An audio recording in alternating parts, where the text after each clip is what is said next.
10 ఏళ్ల బీఆర్ఎస్ పాలన తర్వాత రాష్ట్ర ప్రజలు ఎన్నో ఆశలతోటి కాంగ్రెస్ అయితే అధికారాన్ని ఇచ్చారు.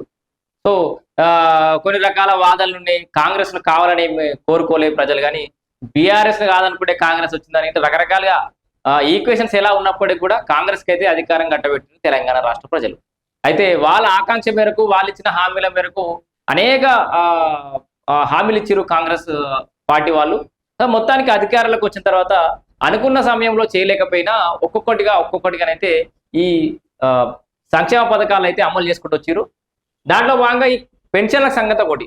సో రేషన్ కార్డులు, సన్న బియ్యము, ఇందిరా మిన్లు, గృహజ్యోతి పేరుతోటి ఉచిత కరెంట్ కావచ్చు, ఉచిత బస్సు కావచ్చు, ఇట్లా అనేక పథకాలు అయితే సక్సెస్ఫుల్ గా రన్ అవుతున్నాయి.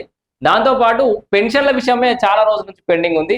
అయితే ఈ పెన్షన్ల విషయంలో కూడా ఈ బడ్జెట్ లో మొన్న ప్రవేశపెట్టిన బడ్జెట్, ఆ బడ్జెట్ లో పెన్షన్ల విషయం కూడా ఒక లెక్కకు వచ్చింది. పెన్షన్ల కోసం కూడా ఏది 2026-27 బడ్జెట్ లో 233 కోట్లు మంజూరు చేసింది కదా ప్రభుత్వం. సో పెన్షన్లు ఇవ్వాలని చెప్పేసి డిసైడ్ అయిందన్నాడు ప్రభుత్వం. ఇక కొత్త పెన్షన్లు రాబోతున్నాయి తెలంగాణ రాష్ట్రంలో అనేది ఇప్పుడు కొత్త అంశం. కొత్త లబ్ధిదారులకు కూడా చేయూత 2 లక్షల పెన్షన్లకు ప్రభుత్వం అనుమతి. సో 2 లక్షల మందికి కొత్త పెన్షన్లు ఇవ్వడానికి ప్రభుత్వం సిద్ధమైంది ఇప్పటికి. ఎందుకంటే 2 ఏళ్ళు గడిచిన తర్వాత ఇప్పుడు మొత్తం అయితే లెక్క మీదకి వచ్చింది. 2 లక్షల పెన్షన్లకు ప్రభుత్వ అనుమతి. ఇప్పటికే 12 లక్షల మంది ఎదురుచూపులు. వడపోత ద్వారా ఎంపికకు కసరత్తు. ఎందుకంటే చాలా మంది అప్లై చేసుకుంటారు. దాంట్లో అర్హత ఉన్న వాళ్ళు మాత్రం ఎంపిక చేయాలని చెప్పేసి ప్రభుత్వం భావిస్తోంది. చేయూత పథకం కింద కొత్తగా సామాజిక పెన్షన్లు మంజూరు చేయాలని రాష్ట్ర ప్రభుత్వం నిర్ణయించింది. లబ్ధిదారుల ఎంపిక కోసం త్వరలో పంచాయతీరాజ్, గ్రామీణాభివృద్ధి శాఖ వడపోత చేపట్టనుంది. రాష్ట్రంలో ఇప్పటికైతే ప్రస్తుతానికి ఎంతమంది ఉన్నారట? 42.23 లక్షల మంది పెన్షన్లు ఉన్నారట రాష్ట్రంలో ఇప్పటికే. కొత్తగా ఇంకొక 2 లక్షల మందికి ఇవ్వాలని చెప్పి ప్రభుత్వం భావిస్తుంది. ఇప్పుడు నువ్వు 12 లక్షల మంది అప్లై చేసిరని 12 లక్షల మందికి ఇయ్యది, ఒక 2 లక్షల మందికి ఇద్దామని చెప్పేసి చూస్తుంది ప్రభుత్వం. దానికోసమే బడ్జెట్ పెట్టింది 233 కోట్ల రూపాయలు. కొత్తగా 2 లక్షల మందికి పెన్షన్ ఇవ్వాలనే ఉద్దేశంతో ప్రభుత్వం 2026-27 బడ్జెట్ లో 233 కోట్లను మంజూరు చేసింది.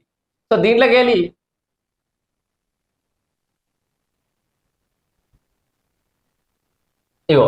ప్రస్తుతం వృద్ధులు, వితంతువులు, ఒంటరి మహిళలు, గీత, చేనేత కార్మికులకు, హెచ్ఐవి మరియు బోధకాలు బాధితులకు నెలకు 2016 చొప్పున ఇస్తారు అందరికీ. అంటే జనరల్ గా అంటే వృద్ధులు కావచ్చు, వితంతువులు కావచ్చు, ఒంటరి మహిళలు, గీత కార్మికులు కానీ, చేనేత కార్మికులు, హెచ్ఐవి రోగులు, బోధకాలు ఉన్నటోళ్ళు వాళ్ళందరికేమో 2016 ఇస్తారు.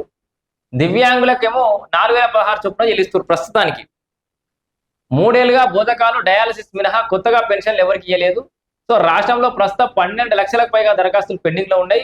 ప్రభుత్వం బడ్జెట్ లో నిధులు ప్రకటించాక గత నెల 20 తారీఖు నుంచి ప్రజావాణి కానీ అట్లాగే ఇతర కార్యక్రమాల్లో దరఖాస్తులు అయితే వెళ్ళి వస్తున్నాయి. సో ఎందుకంటే రాష్ట్రం బడ్జెట్ ప్రవేశపెట్టింది, పెన్షన్ల కోసం 233 కోట్లు కేటాయించింది. కాబట్టి ఇప్పుడు వస్తాయేమో పెన్షన్లు అని చెప్పేసి అప్లై చేసుకున్న వాళ్ళే మళ్ళీ అప్లై చేసుకుంటారు. దాదాపు ప్రజావాణిల కలెక్టర్లకైతే దరఖాస్తులు వెల్లువెత్తుతున్నాయట.